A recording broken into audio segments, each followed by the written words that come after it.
মেয়েদের সংসার ভাঙার পেছনে অন্যতম দায়ী কিছু মাঝপথে ভেঙে দেওয়ার জন্য ইসলামে বিবাহের বিধান করা হয়নি।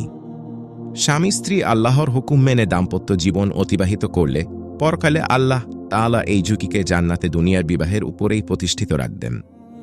পাত্রপাত্রী উপযুক্ত হলে তাদের দাম্পত্য জীবন কিভাবে গোছাবে, কিভাবে সাজাবে, সে কি তাদের উপরেই ছেড়ে দেওয়া উচিত। মা বাবা এখানে অতিরিক্ত নাক গলানো উচিত নয়।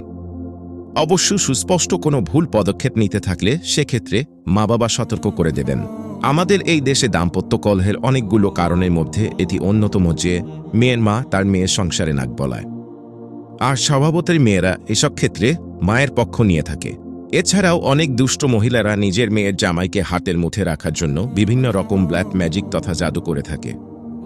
এমন কোনো অবৈধ হস্তক্ষেপ যেন আপনাকে না করতে পারে, এজন্য বিভিন্ন আমল কুরআন হাদিসে আছে, সেগুলা নিয়মিত আমল করুন।